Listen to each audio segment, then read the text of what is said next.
right, guys, you know what time it is. It's Monday. That means a full week of legacy tournaments have concluded, and it's time for us to dig into the results. First, I want to mention that we had 5 challenges, but also a super qualifier, and I've chosen to not count the Wednesday challenge and only focused on the weekend challenges times 4 and the super qualifier to make sure that we still have the nice round number here of 40 top 8 decks, just like we're used to. So we just keep the same ratio when evaluating, basically. Let's jump into things. So last week, I had a silent prayer about people trying to respect the graveyard a little bit more instead of, skipping that part and then going straight to complaining about the format. And when I looked at the list this week, we partially got there. So when I say partially, well, at least some people adapted, right? So let's start with the elephant in the room here. I've grouped the graveyard decks over here. 7 copies of Oops All Spells and 4 copies of Reanimator. That is a lot. 11 out of 40 is too much when it comes to balance of the format, but I'm still hopeful that we can adapt further and see if we can, adapt naturally, right? Or at least balance out the format naturally. Oops All Spells are still just, those players are just still crushing it. I just want to mention that when you play online, sometimes you play multiple tournaments, sometimes you have other stuff to do on the computer or away from the computer. And then Oops All Spells is just a perfect deck for that because it's good, right? And it's fast. So let's say you go to your average paper tournament, the percentage of Oops is going to be way smaller because you already set aside the day to play Magic, right? So this is just something to keep in mind, that this will skew the numbers. While of course this deck is awesome, there's no denying that. I just want to add a little bit of nuance to the frequency of the deck getting played. Oops All Spells continues to do well. The main reason is this deck puts a ton of pressure on the opponent's opening hand. If the opponent mulligans to Oblivion, well, you're probably pretty happy. If the opponent just keeps a, removal spell, creature, land, cantrip hand, wasteland, whatever, you can just kill them right away, right? And then some decks don't even have any turn 0 interaction. So over the course of a match, you're going to be on the play eventually and get huge percentage points there. But yeah, Oops All Spells is awesome. No big news there. Reanimator got slightly worse results this week. Last week it was incredible, and this week it was just great or good. Also note that the cards in foil here are the decks that took down challenges. So Reanimator won a challenge, Demir Tempo won a challenge, Doomsday won a challenge, or rather Tempo won the Super Qualifier, same deal. Mono Black, Hate Bears won a challenge, and Jeskai Wizards won a challenge. Just trying to incorporate that for future episodes as well. But Reanimator, I really loved that version that came to the surface with Tamiyo. It had Bowmasters in it. It could transform with Barrogoyfs and Fatal Pushes into basically blue-black midrange, blue-black tempo. And I think that's the way to go. I've actually been working a bit on the deck. Played it in a challenge, tested some, and I'll be finalizing this week. Hopefully backed up by some YouTube video with gameplay, and then a written guide over on my Metafy. So make sure to check that out if you like Reanimator, or would like to beat Reanimator, I guess. Second column here, we have Tempo, and we see a big uptick here in the Izzet version, and kind of solidifying blue-black as the, in my opinion, default best deck in Legacy, policeman of the format, deck to beat, whatever you want to call it. And we see 0 Grixis copies making the splash this week. That's kind of interesting, but you can argue that with the fall of show and tell and stock ups in general, the need for having Pyroblast is certainly smaller. So it makes a lot of sense. People gravitate towards the more, let's say, consistent mana base, and you open up Harbinger of the Seas in your sideboard, which can come in handy against some decks. The cutter here is awesome. This is a card that is relatively new. People love to play with new cards, and is doing incredibly well in other formats, standard, modern, right? So I would imagine even Pioneer, I didn't keep up. So there's just something about this card still being relatively new off the presses, so there's still some the jury's still out, if that makes sense. I think it's an awesome card, and I think it's an upgrade to the questing druid in vast majority of metagames when it comes to red days. But time will tell. I'm high on it, but I've just seen it a lot before where there's a lot of trends and then, you know, it dies down at some point. But on the other hand, Demir is for sure the real deal, right? So tempo for the time being is between Izzet and Demir with consistent mana. The next pile here is the assorted combo pile that keeps, you know, it. The only thing certain is that this is going to change and stay dynamic because any given Sunday you'll have, you know, some coveted jewel decks or what else have we seen before? I'm trying to think about decks we've seen in this pile before. Sneak attack for sure. For this week we have Mystic Forge. So basically the deck from last Eternal Weekend minus baubles, add some defense grids and some fillers. We have a somewhat classic Ad Nauseam Tendrils deck here. That was kind of cool to see. I haven't seen Infernal Tutor in a long time. I used to be a Storm player myself. I love that deck, but that's like a decade ago. Then we have the Creative Technique deck, like a super, yeah, not really an intuitive deck where your goal is to put a lot of monsters into play. Always cool to see. I remember when that deck, maybe, I can't remember when this deck, it got popular at some point and it was like the new hot sauce, and this card was hard to get on Magic Online. But now, you know, it's just a niche deck. I haven't even seen it once while doing Metagame Monday for the entirety of this year. So, I mean, niche combo deck, fun to play, right? And then we have a cool Paradoxical Outcome deck, which is basically a mix between, let's say, Mystic Forge and Blue Painter, maybe. Yeah, that's probably the right way to put it. Again, fun deck to play that barely gets to play Force of Will, and sometimes you can, you know, stop your opponent or have backup for your own stuff. That's pretty cool. And as long as you're not getting, you know, null rotted, etc., looks like a fun option. Then we have Omniscience. Omniscience, you know, slightly different than Show and Tell. Than the Sneak and Show. Slightly more consistent when it comes to, you know, the mana base and beating random stuff. Like, you don't care about needle effects. You don't have to, you know, use the attack step and get blown out by some cards. But then on the other hand, your deck cannot win unless you draw the card Show and Tell and resolve it.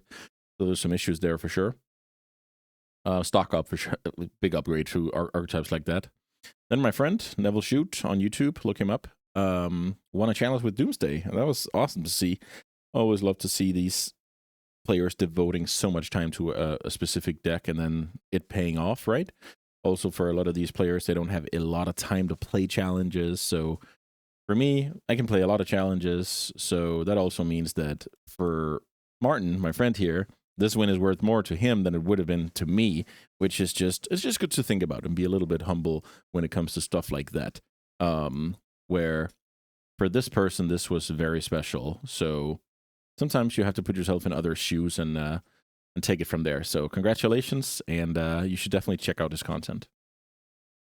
This next pile is actually what I'm most excited about this week. So this is kind of the creature pile. So whether you think Natto midrange is a creature deck, a combo deck, a midrange deck, I don't really care. For me, it's a creature deck because spot removal is good against it.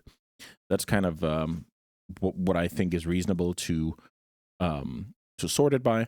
And this deck is just, this is your classic, let's say, tier 1.5 deck, but with a lot of practice. And if you nail your sideboard, you can get it to a tournament-winning deck. And that's exactly what you want a card like Natto to be when it comes to Legacy. So I'm excited about Natto midrange, and I should probably work on it again soon. I played it around New Year's, I believe. I top-8'd a few tournaments, and it was fun to play, and just very versatile between when am I a combo deck, when am I a control deck, when am I trying to, you know, win on the board with creatures. So awesome deck. I'll try and revisit it in the near future. Next up, we have Boros Energy. It's kind of funny to see this list. It played a weird one. I can't remember the card. Like it's a 2/2 that searches up a desert if you are behind on lands.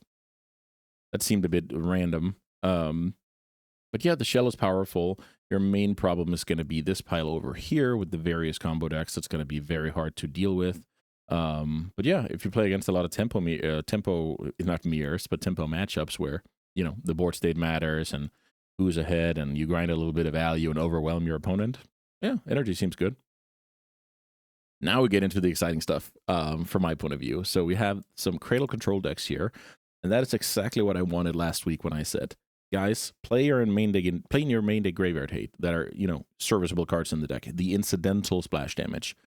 This is a great 4 endurance deck, and I'm happy to see 2 players do well this week. Great adaptation. You also have your Bazooka box, so if you ever untap with Rider Reliquary, you have access to Graveyard Hate, you have your Endurances, you have your Thought Ceases. Cool, very, very cool deck. The decks in this column mainly struggle with the pile next to it here, so it's always going to be a challenge, but you're very good into tempo, you're very good into graveyard, and that is just, yeah, I love the metagaming. Couple of Death and Taxes decks here, same thing, basically. You want to play against this pile any day of the week. You can sideboard your way out of this pile any day of the week, and you're good against the remaining 2 piles here. So Death and Taxes, pretty well positioned, I would say, as long as you just have to deal with the occasional bullshit combo deck. But other than that, you're actually in a very good spot. So huge congrats to those 2 players for capitalizing on exactly that. Last card rather in this pile is going to be Doughty Voidwalker, which represents the mono black, whether you call it tempo, mid-range, aggro. The point is, this deck is, again, it's finding a way to play Graveyard Hate in the deck that isn't bad when the opponent does not play Graveyard. Voidwalker is the perfect example of this. This is a very aggressive deck with 8 Goyfs. You play even Stalacite Stalker. You play Bowmasters, you play Generic Disruption, Push, Thoughtseize, Wasteland, and what do you know? You have a competitive Legacy deck that even took down a challenge. So, again, huge congrats. This is not necessarily innovating, but this is adapting to the field, right? And I love to see that rather than give up. Next pile here is going to be Control. We have Control still being a, let's call it a niche player in the metagame. So Rakshasa's Bargain was not enough to put Control all the way into tier 1, but occasionally it is making some finishes here. We have a little bit of Beanstalk Control. So funnily enough, the most popular ones are the 4 or 5 color versions. Then we have a little bit of Grixis Control. That is always awesome to see. Like, who doesn't like Snapcaster, Call Against Command, etc., etc. So for a card like Call Against Command to make sense, you have to kind of look at the field and be like, oh, okay, so we have some Vials here. We have some Cutters. We have the occasional, Ancient Tomb deck between Red Stompy, Forge, Painter, etc. Okay, Call Against Command seems like a good card right now, so let's run it. In the same vein, the Flame of Anor is like, if you can make all of these 3 modes be relevant in your metagame, then it's worth considering. Let's imagine there are no creatures in the metagame. Card is not good. There's no artifacts in the metagame. Card is not good, right? So you need to check the boxes. You need for it to make sense. You can't just go, oh, I love Wizard's my favorite creature type. Well, you can, but then you're not necessarily playing to win. But if you actually analyze the metagame and it still makes sense, then you should go for it. And Flame of Anor is very high power level. My main concern is that outside of Tamiyo, I'm not too excited to register any of the other wizards. So you might be paying too much up front as the investment for the payoff here. Last column here is a couple of Moonstompy. That's kind of been consistent ever since the bans, that this deck has been there, but not overly played. And my main theory is that between Show and Tell strategies having good mana, I realize that deck has kind of died down now. Cutter and Demir having good mana, Reanimator having good mana, Oops, goldfishing against it when you're on the draw, Vial making Blood Moon irrelevant.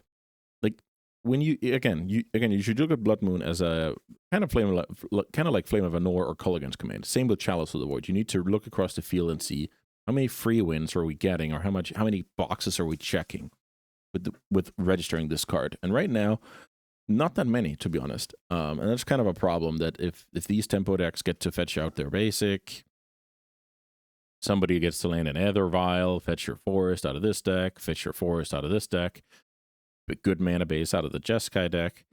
Yeah, you just need to make sure that Blood Moon makes sense when you register it. So that's kind of the one of the 2 messages, I guess. The first message is keep trying to find ways to play Incidental Graveyard Hate. I would love to see more Nile Spell Bombs. I realize a lot of players have been starting to play one out of out of Demir. I would love to see 2. These decks were awesome to see because they actually incorporate the incidental graveyard hate between, you know, the like toolbox cards out of mono white. We have the Cradle Control. I talked about Bajuka Bog. I talked about Endurance. And then for this mono black deck, we have the Voidwalkers. I want to see people do that a little bit more, maybe go a little bit away from the deck they just love to play, and instead of dying on that hill, maybe try and adapt a little bit more. And yeah, I mean, Magic is always going to be very dynamic, and then we're going to have some decks that will punish you if you are, you know, stale, right?